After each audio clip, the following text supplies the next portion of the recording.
दोस्तों, महारथी कर्ण ही सिर्फ एक ऐसे योद्धा थे जिन्होंने भगवान विष्णु के बाद दिग्विजय यात्रा में पूरे विश्व के राजाओं पर जीत प्राप्त की थी। दोस्तों, आज जानेंगे आखिर महारथी कर्ण ने दिग्विजय यात्रा में किन किन राजाओं को परास्त किया और कैसे परास्त किया, उनकी संपूर्ण दिग्विजय यात्रा के बारे में। तो वीडियो में अंत तक बने रहिए। दोस्तों, महारथी कर्ण जो महाभारत काल के सर्वश्रेष्ठ योद्धा थे, जो महाभारत युद्ध के दौरान अर्जुन से नहीं बल्कि स्वयं भगवान श्री कृष्ण से परास्त हुए थे। कहा जाता है एक बार दुर्योधन गंधर्वों से युद्ध हार गया था। इसके बाद वह खुद को बहुत असहाय महसूस कर रहा था। तब पितामह भीष्म दुर्योधन के पास आए और उससे कहने लगे, हे दुर्योधन, तुम्हें एक सूत पुत्र पर इतना भरोसा है? वे कोई शक्तिशाली योद्धा नहीं है। जब तुम्हें गंधर्वों ने पकड़ लिया तो वे डरकर भाग आया। जब महारथी कर्ण को ये बात पता चली तो उन्होंने दिग्विजय यात्रा की ठानी, जिसे सुनकर पितामह भीष्म तथा कौरव पक्ष के सभी लोग आश्चर्यचकित रह गए। फिर महारथी कर्ण अपनी दिग्विजय यात्रा पर निकलने के लिए तैयार हुए। सबसे पहले वे द्रुपद के राज्य पहुँचे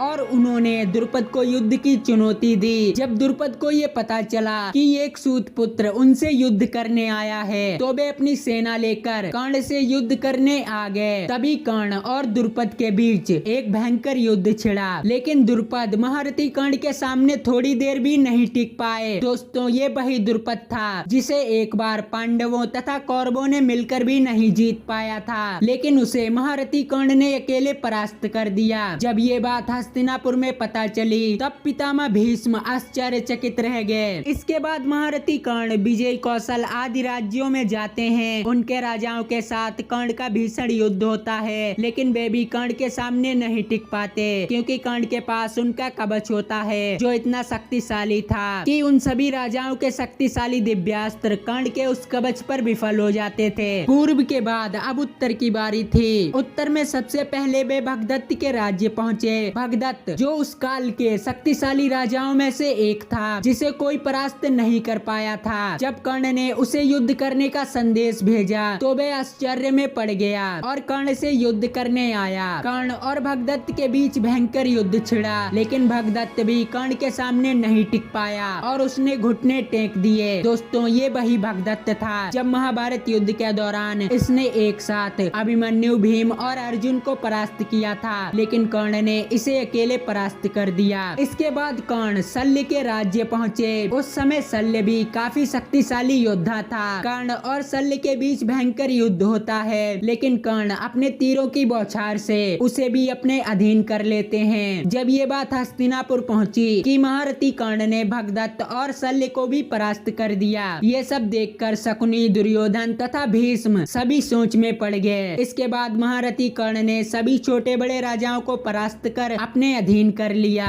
और चारों दिशाओं में जीत प्राप्त कर ली। अब महारथी कर्ण सिर्फ द्वारिका जीतने को बची थी, जिस पर उस समय महाभारत काल के सबसे शक्तिशाली योद्धा भगवान श्री कृष्ण का राज्य था। कहते हैं जब कर्ण द्वारिका की तरफ बढ़े तो बलराम कर्ण से युद्ध करने के लिए तैयार हो गए, लेकिन भगवान श्री कृष्ण ने बलराम को बताया कि महारथी कर्ण हम पर कभी भी आक्रमण नहीं करेगा। जैसे ही कर्ण द्वारिका पहुँचे, उन्होंने भगवान श्री कृष्ण को प्रणाम किया और भगवान श्री कृष्ण ने कर्ण की दिग्विजय यात्रा के दौरान विजय पर बहुत प्रशंसा की। इस तरह कर्ण ने अपनी दिग्विजय यात्रा में द्वारिका को छोड़कर पूरी पृथ्वी पर विजय प्राप्त की थी। दोस्तों, इस पूरी कहानी के बारे में महाभारत के वानर पर्व में विस्तार से लिखा गया है। तो दोस्तों, आज की ये खास जानकारी आपको कैसी लगी हमें कमेंट में जरूर बताएं, और वीडियो पसंद आई हो तो चैनल को सब्सक्राइब करके बेल आइकन अवश्य दबाएं।